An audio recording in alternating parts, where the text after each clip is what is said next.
Assalamu alaikum wa rahmatullahi wa barakatuh. My name is Abida Richie. I am 37 years old and I am from Texas in the United States of America, and I'm here at Joe to share my story with you. So before Islam, my name was Kristen, and I used to be a famous rapper and touring the world doing shows.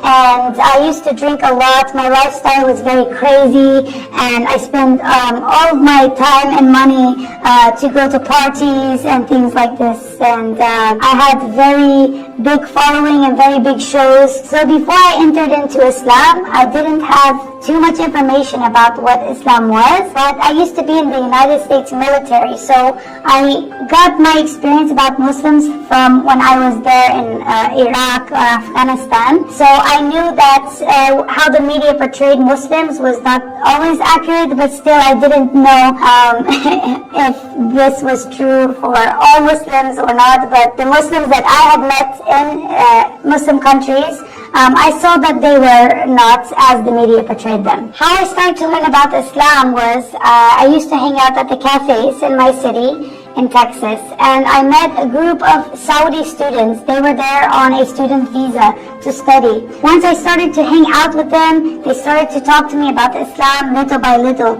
So this piqued my curiosity, and I wanted to know more, and I'm very curious for knowledge. So I went to the university in my city and started to take Arabic lessons. So from there I started to learn Arabic so that I could understand Islam more. So the more I started to learn about Islam, the more confused I got, because I really believed everything that I heard about Islam, and I really believed that it made sense and it was the right way. However, I still had a little bit of a doubt. So one of the students who was helping me with Islam and teaching me about Islam, they recommended that I just pray to God, not to Jesus or anyone, just pray to God and ask for guidance, for Hidayah. So I went home and I just prayed to Allah, not Jesus or not something. I said, Allah, please, if Islam is the right religion, if it's the right way, make me feel confident, make me feel for sure that this is the right way, and give me peace. And if it's not the right way and Christianity is the right religion, then keep me far away from Islam. So I had a series of 3 dreams before I became Muslim, 3 nights in a row, and the 4th morning when I woke up is when I took Shahada. These dreams were so impactful and so sure that they were from Allah. These dreams had me where I was reciting Quran, and where other people were coming to me to ask me to recite for them or to give them knowledge. Even one of these dreams, I was called Abida. So this is how I got my name later, because I heard this in a dream. It was not told to me by someone else. And in many of these dreams, I was hearing things I wasn't taught yet. I was knowing things that no one taught me and I didn't hear. So this is how I knew that these dreams were from Allah subhanahu wa ta'ala himself. Before Islam, me and my mother, we were not close. We never have been close, really. You know, when I first became Muslim and she found out, immediately she pushed me away. She wouldn't let me in the door when I came to visit her to talk to her about, hey, I'm a Muslim now and this is my life. And she blocked my number. So really I had no choice but to retreat. I had no choice but to back off and try to let her process what's happening with her daughter, because I'm an only child. I don't have any brothers or sisters, and we don't have a family. It's just me and my mom since I'm small. So she had to process it on her own, so I left her. We didn't talk for more than 1 year, not because of me. I tried to contact her. You know, in Islam, we have to respect our parents, and especially our mothers. So Islam talks about don't cut the ties of kinship. Don't not talk to someone for more than 3 days. So I understood this, so I did reach out to her, but unfortunately because she blocked my number, it was not possible for me to contact her. So we did have this separation. Then after a year or 2, she started to warm up a little bit. She started to answer my calls.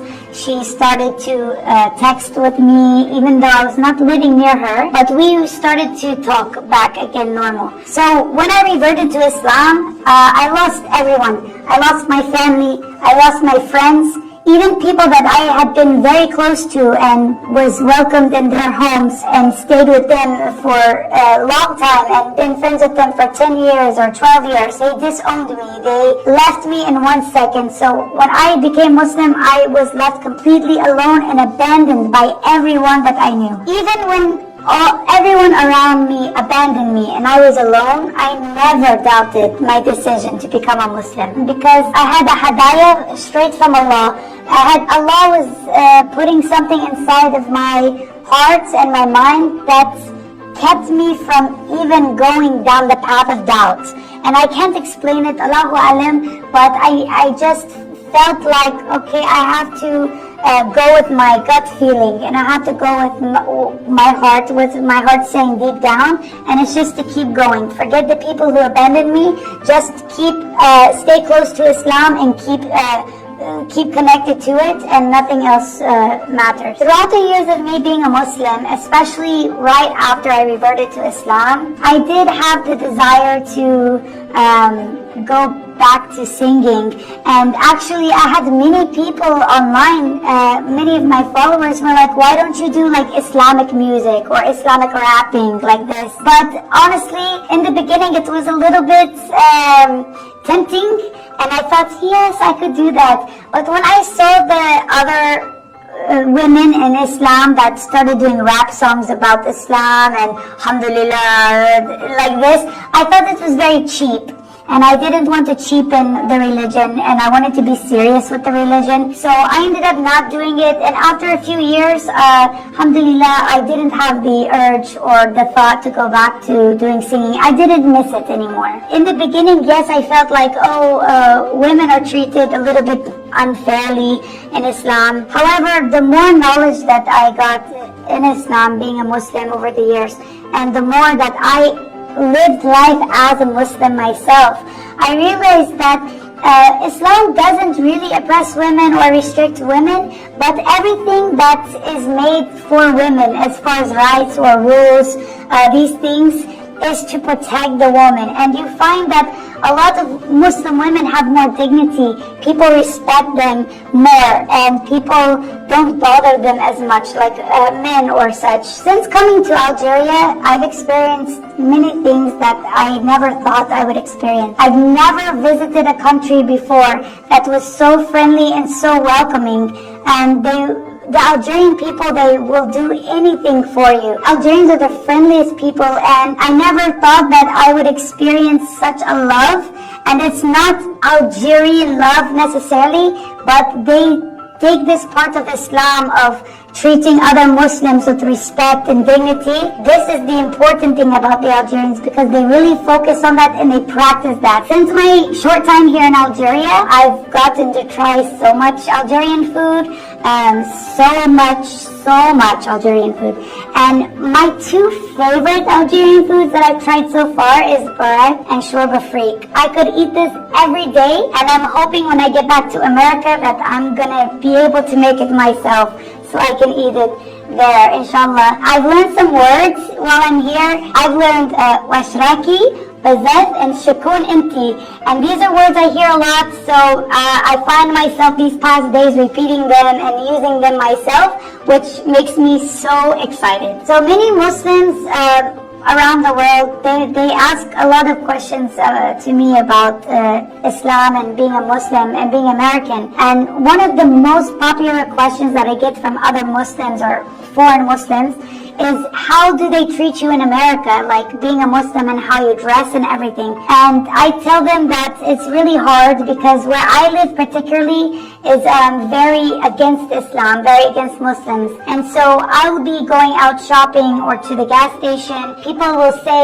hey, go back to your country, you're not welcome here, we don't want you here, you're a terrorist, you came here illegally, leave our country, things like this. Sometimes they will even attack me. I've had people try to pull off my hijab. I've had people run their carts into my cart in the shopping mall.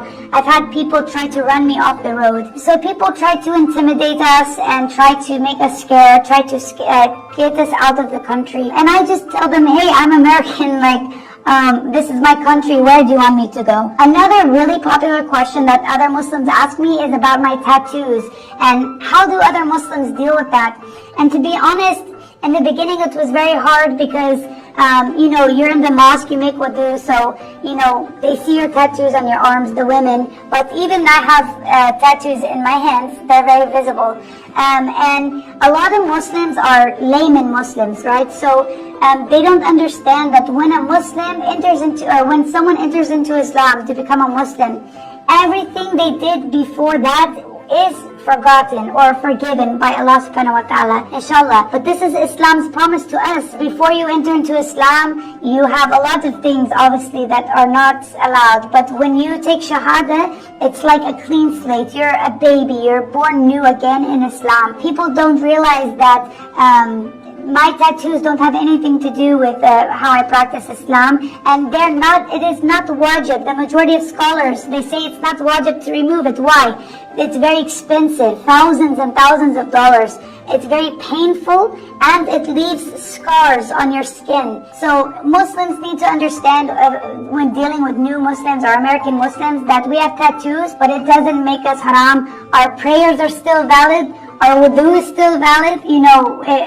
We don't need to remove them. So don't pressure us or other Muslims to do something that's not obligatory. I have a very important message for all the Algerian people. I'm so thankful and I'm so honored that you welcome me to your country. And I'm so blessed by Allah that He led me to the Algerian people.